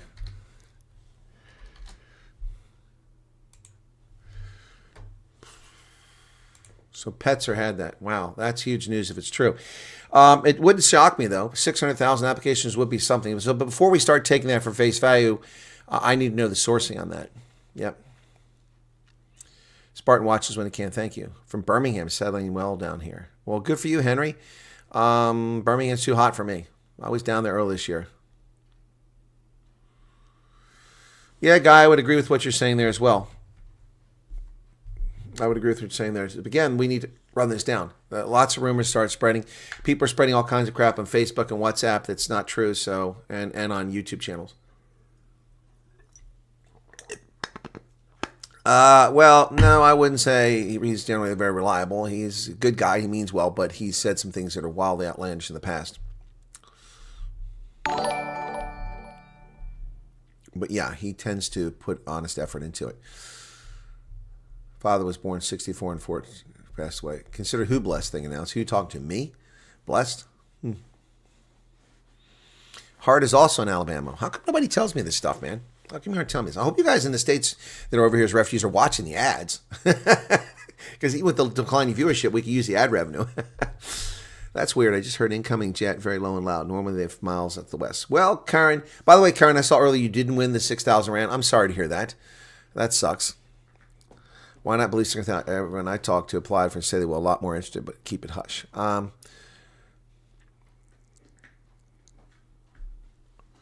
obnoxious with promoting the Colonel's channel across the internet. Every time someone says they're in South Africa, I ask, do you watch the Colonel?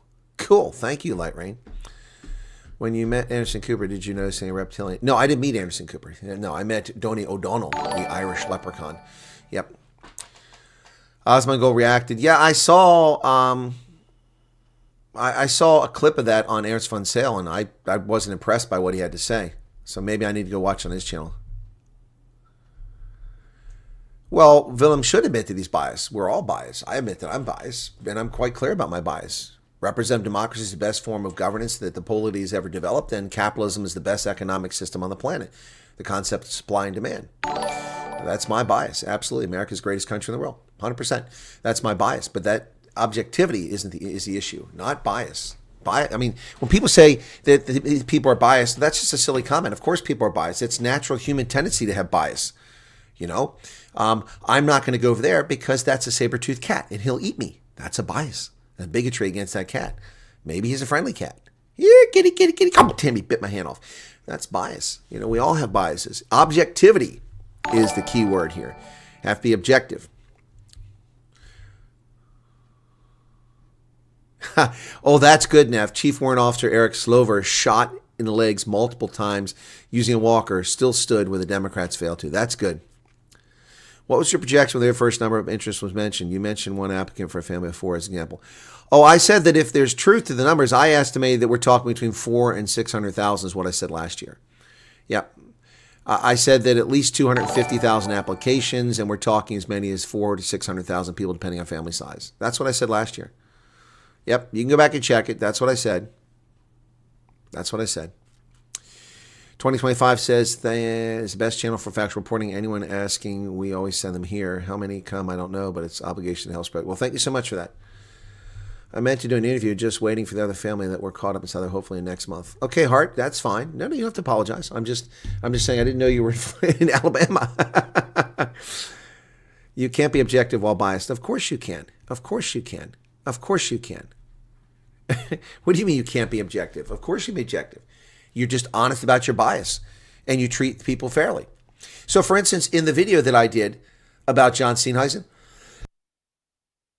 and his outrageous behavior in Parliament towards Athol Trollop, one could accuse me of being biased against John Steenhuisen because I called him out repeatedly. Okay.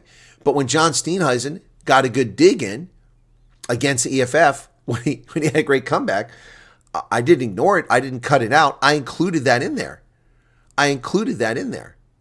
Why? Because I'm being objective. That was the actual picture of what was happening. Steenhuisen had a great comeback. You know, they said that, you know, they call him Minister Uber Eats. He says, yeah, I'm happy to be called Minister Uber Eats because unlike them, I can deliver. I mean, that's objectivity. That's fair. That's how things are supposed to be. You know, in the 60 Minutes segment that Anderson Cooper did, he brought Khalid Creel on for 30 seconds. And he said, what about white genocide? And they said, we never used the term. That's it. That's all he was included. Nothing else he said. Nothing else he said. When Darryl Brown said that those crosses were erected by him, and no, they weren't grave sites. They weren't grave sites. I put them up. They were a memorial to the 1,000 people who've been murdered on farms. Cooper went right past that. So the retort should have been, so what you're saying is President Trump was mistaken when he called them grave sites. And Brown would have said, yes, they're not grave sites. I know. There's no one buried there. So they were actually crosses to commemorate the deaths. So those were all, each one was for an individual person. Yes. That would have been an objectivity. But no, he went right past it. Right past it. His bias influenced his lack of objectivity. That's the difference. So we disagree on that one, Mark. Couldn't remember. That's why I asked if the number is correct. That means you called it last year. Yeah, no, I did, Meerkat. That's what I said, Meerkat. I said at least 250,000 applications is my estimate based on the anecdotal information available to me and the size of the community. And that was based on not just Afrikaners. I was basing on others, you know, because I thought the uptake would be a relatively small number percentage-wise, but numerically that's going to be a lot of people.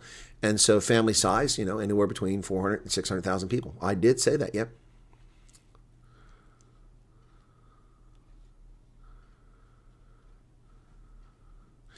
Well, Angel says, no disrespect to Willem Petzer, but I don't think the embassy or USCIS or Search World Service would disclose application numbers to anyone. The State Department is not even officially disclosing. Agreed. That's why I found it very odd to hear that. Maybe someone ran their mouth. They shouldn't have been running their mouth. And G9 says 700,000 applications.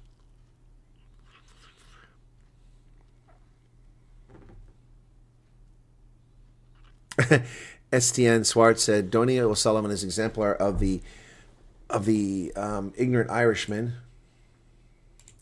and O'Sullivan is exemplar of an informed Irishman. Night of Justice, I'm glad to hear about your friend who got informed to contact. We've been waiting for 7 months now. No interview for us. Still no interview. Well, as I said, my friend was in the first 100. Flew at personal expense to Pretoria when there was no program, just to see what people were interested in this, gauge interest. Yep.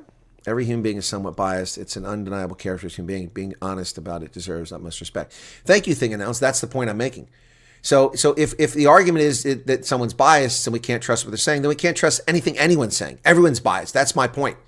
People who are dishonest about their bias are the people you need to watch out for. The media are dishonest about their bias. News 24 is biased in favor of the ANC government. They are. Daily Maverick has become a left-wing rag in favor of leftist bullshit. Even the esteemed and talented and, dare I say, heretofore relatively honest broker Peter Fabricius published bullshit the other day in an op-ed, claiming there's no persecution against Afrikaners. That's utter bullshit. It's utter bullshit. It's a total poppycock. It's balderdash. It's a lie.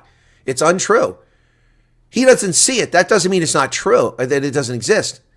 The fact that he doesn't see it doesn't mean it doesn't exist. Again, with this whole thing, Mark would love to debate this with me. Well, next time I make my way to Feldrift there, we'll do it. We'll debate it. I'll stay longer. I'm going to stay overnight next time. You're there in Whitechapel. No, Whitechapel's got no services. I'd rather stay in Langebaan. It's just, guys, I mean, anyway.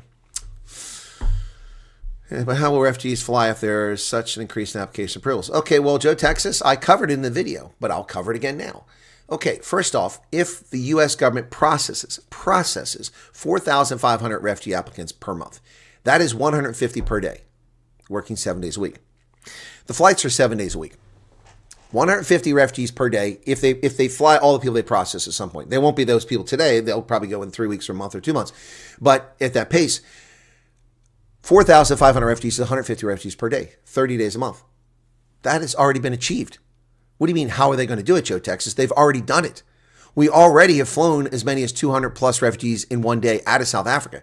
So it's not even a question about whether they can do it. They've already done it. Oh, UK removing its embassy staff in Iran. There you go. It's about to get hot there. Being aware of one's bias and work around it to be objective. Exactly. You skipped. What do you mean you skipped? What does the USA know that we don't know? What are you talking about, Lucy Lockett?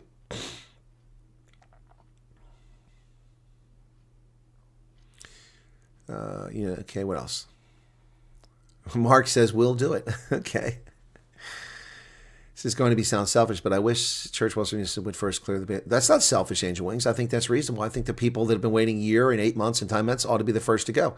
The people that still are in South Africa had their flights canceled in October should be the first to go. The people who had their flights canceled for no reason in January should be the first to go. And the people who are in the freeze should be the first to go. All those people should be out first. There's Mr. and Ms. Smith. The number are hidden because it's a safety issue. What do you think the asylum would do if they hear more than 500,000 people want to leave? Yeah, exactly. Well, it already is a witch hunt. The comical Ronnie clip on Zulu Russians. Haven't seen that. We'll make a Lekka Bryce, says Petra. Oh, I've just got a accommodation offer. Thank you. Have to go for MIE and fingerprints. Okay. They're going to process that amount. Will my case site still work? Will it still work? Are you serious, Supernova? Okay, ladies and gentlemen, not to bring scorn on Supernova because it's an honest question, but I'm not making fun of you, but I am making fun of the statement. Okay, so are you ready for this? If they are going to process 4,500 per month, will the My Case site still work? My question to you, Supernova, is when was it working? Does it work? It's never worked. If it works, it'll suddenly start working. It doesn't work. It's not worth your time. My wife and I have been in the U.S. for 7 years on H2A and had a boy there. We applied and put him on the app. No, that won't be fine. Vian Tauta, it will not be fine because if you're in the U.S., you can't apply for the program. If you're in the U.S., you can't apply for the program. You need to go back to South Africa. Refugee agents told ahead of time how many expect so they can plan. No way 600,000 can leave. Oh, no one ever said six. God, why are you even talking about that? Why are you even talking about it? No one ever said 600,000 people are going to leave. That's just silly. Where are you coming up with that nonsense? That's not going to happen.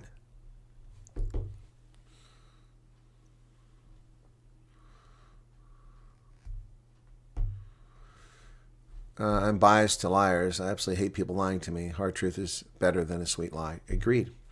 Hey, Peter Smith. Directly proportional number of branding codes I've consumed.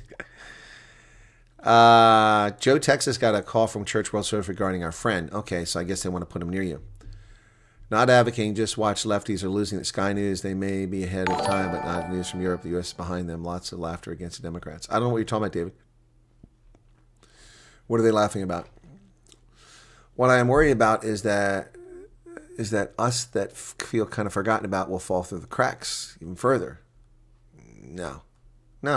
Again, it's administrative hold because they're resetting things because of mistakes. So they're looking for the mistakes. Yes, their child is citizen by birth under our screwed up law or interpretation of the 14th Amendment, which doesn't grant citizenship in that way, but that's how it's been recognized. But if you want refugee status, you cannot be in the U.S. Terrible things happening, Joburg. I'm in Cape Town. It's getting pretty rough here, too. Oh, no, Cape Town's bad, Lucy. I've been saying that for ages. Professor G said something in the comments on one of his videos that scared me. He answered someone saying that he's scared the U.S. knows something we don't know yet. No, that's supposition. And I'm not going to entertain that. The dangers are genuine. They're real. I've talked about them endlessly. It's not new. It's not something that's just being discovered. So I'm not going to entertain that. Email today's go about going to security checkup. Should I only expect a booking link on 9 March? No, Brendan. The program hasn't stopped. The processing of people has continued throughout the pause. It's a travel pause. Yeah, my case is just a stress-causing app at the moment, exactly. And Mark has a FEMA tent. Oh, that's where I'll stay when I come to Feldrift. I'll be in a FEMA tent. No, thank you. Barefoot Iranians running about. What are you talking about? Grok wants to invite me for a bri. Okay, interviews and flights have to be in South Africa. Can you leave in short notice for these? Yep.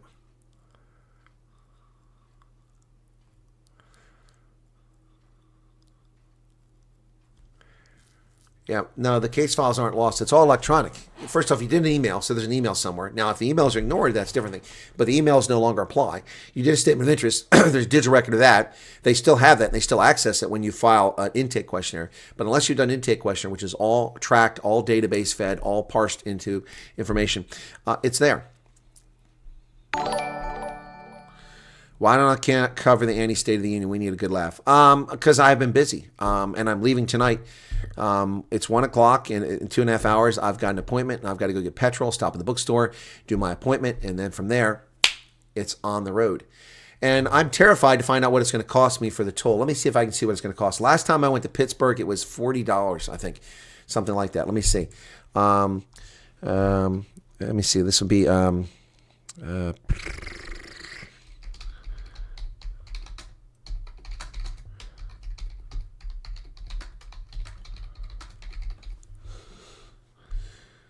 okay. Toll calculator, okay? Let me do this. Okay, starting point, Gettysburg.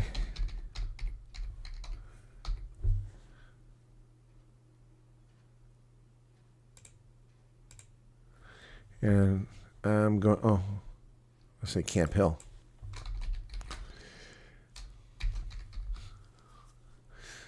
Pittsburgh. Okay. Okay. Yeah. $51. $51 to go for me to go to Pittsburgh one way. It's going to cost me $100 to go there. Wow. Wow. That's insane. $51 toll to go that distance. That's crazy. So maybe I finally break down for the Easy Pass.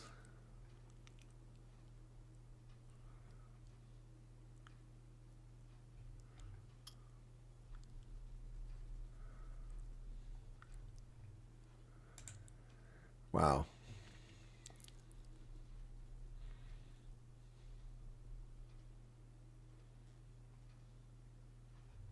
Wow.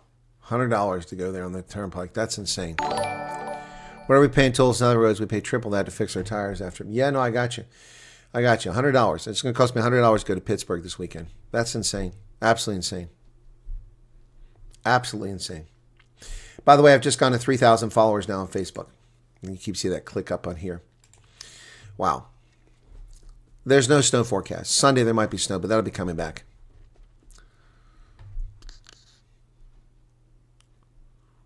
Who is blessed by you, Justice? The lower the stress, I think we would love to hear the voice we all hate. Thank you for your stimulus. We're your number in queue. Please keep your faith. Well, I don't think that's going to happen. Went so fast. February 2nd, first call, 4 February, fingerprints, interview, Monday medicals. Well, congratulations.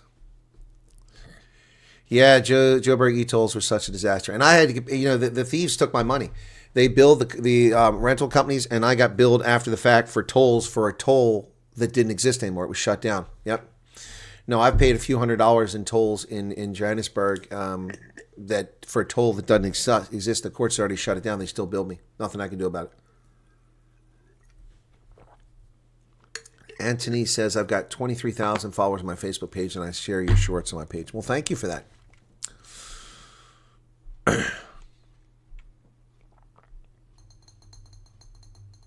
Hey, Sasiki, what's going on? Only the USA can accomplish such a great endeavor, bringing us all over there. 35 rand. Okay. Anyway, all right. Well, I hope my Facebook explodes with followers. They still send statements to this day. And if you're a rental car vehicle, you get billed for it. And they steal your money. Even though it's been deemed an illegal operation and shut down, you still get nailed with the crap. It's insane. It's absolutely insane. How such crap can be allowed to happen is beyond me. It's absolutely beyond me that they allow this crap to happen. How are we doing here? What's at 37%? I'm trying to check the charge on my mobile. So that one's at 100% now for my trip. This one's at 80. So I'll do that 37 first. Tolls for Gauteng too, and it wasn't even the province. Yeah, well, yeah, there's that. That happens too. That's one of the problems with that nonsense. You're welcome, Meerkat. Take care.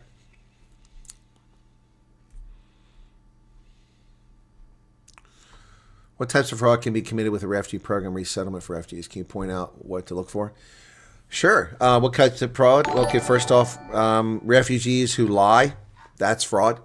It's Mike from Nelspruit. Yeah, overnight for 3. Yeah, no, I know, Mike. I knew it was you. I knew. The restaurant. Refugees lie, mislead people. There's also, you have people who claim that they can get you over on the program, or they can get you into the U.S. and steal your money from you, like the Fundameva guy did to people. That's fraud. On this end, how can fraud be committed? Well, refugee agencies, resettlement agencies can lie. They can fail to provide services. If they're given services, if they're given resources for services and they fail to provide it, that's fraudulent. They've taken money for something they didn't deliver. Like these agencies like Church World Service in Rochester telling Chris that they're done with him after 3 weeks. That's not how it works. They're saying he's exhausted all his resources. They claim that he received $5,800. Well, that's bullshit. He never got $5,600 in refugee assistance, direct assistance. They didn't give an itemized list. That's potentially fraud. There's lots of ways fraud being committed. Also, another way for fraud is for refugee resettlement agencies to collude with landlords to give substandard housing, slumlords to give housing to refugees and then take a cut of the money. That's fraud. Travel safe. Keep us updated. I will. I'll be broadcasting from the road at least once before I get to the mountains, because when I go through the Cumberland Valley to the west, it's open. But once I get to the mountains, then the signal becomes kind of dodgy and I'll lose it. So I'll go through some tunnels and such. So I'll do a live stream. It'll be earlier. So it will be kind of like a pseudo night owls for South Africans, because it'll be about 4 o'clock here. That means it'll be midnight South African time when I do it. A nightmare last night because of what happened last year, but my ears were open. I'm not sure what you're talking about, Grok Matrix. What happened to the PRM email applicants? Are they still processed?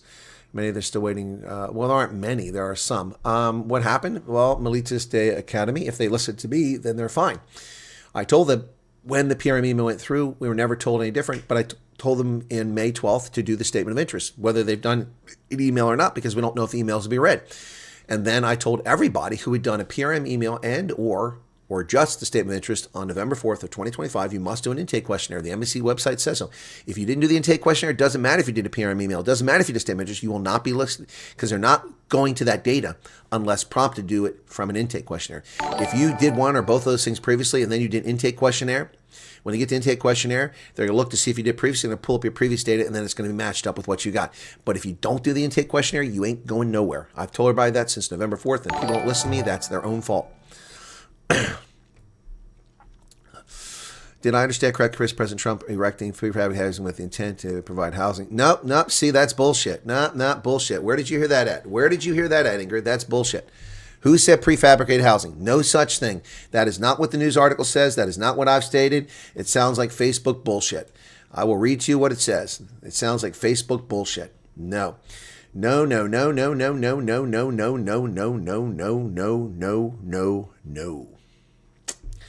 Yep, that is not the case. Installing trailers on embassy property in Pretoria to support the effort. U.S. contracting document there. There's no mention of housing there. And I also just poo-poo the whole idea. It's insane. It doesn't make any sense. We have to put toilets in and showers. No. You think we're going to tear up our embassy property for that crap? No. No. I'm not buying that for a second. Unless it's a different location on embassy property in Pretoria. Yep, let me see what else it says here. Immigration raid on a previous site on a commercial property forced the government to consider a more secure location. We didn't house people at the commercial site. Why would we do it on embassy property? No.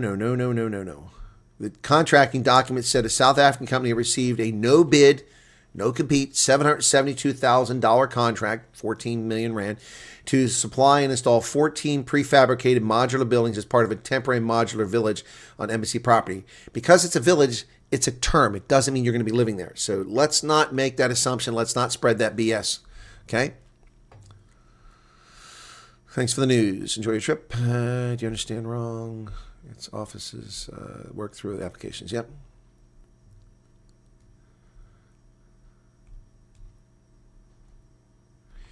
Prefab doesn't mean poor quality. No, you're making an assumption too, Holden. You're making an assumption. Prefab doesn't mean poor quality. I've worked in prefabricated structures that are world class. I've also worked in crappy ones. It just depends who fulfills the contract and what the standards for the contract were. Yep. All right. Okay, now that we got that straight, we're good to go there. We're all straight on that one, okay? Good. Let me close this news. I don't need that anymore. All right. I'm behind in my stream over here. Yes, they're talking about the premises for conducting interviews. Yeah, prefab just means temporary, not long-term. Prefabrication. It was made in a factory and delivered on site. So that's filthy. My phone is covered in dust. Anyway, okay, take care. Time for me to wrap up too. I will be on the road later on. I'll do a live from the road. And 1,100 kilometers to go, Mike. Okay, safe drive for you. Yep. All righty, guys. Take care. Thanks for the super chats. Thanks for the people joining me on Facebook. I appreciate it. I'm going to make a video for Facebook right now. It'll be specifically for Facebook, okay? It does feel that those that got contacted prior to moving slower. Well, that's your perspective, Loretta, because your case is moving slower. That's not the perspective of everyone. So, guys, just because you can't assume that what happens to you is what happens to everybody, because it's not. I have anecdotal proof of information to the contrary. It doesn't make your situation better, but it's just saying that what's happening to you isn't indicative of everybody, okay? All right, you're very welcome, guys. Be sure to hit the like button. How are we doing on likes? 449 likes, okay? And a little bit of super chat revenue. Thank you all for that. God bless and have a good evening, and I'll catch you a little bit later on. I'm going to make a video now. All right? And then I'll be online later on from my car. Cheers.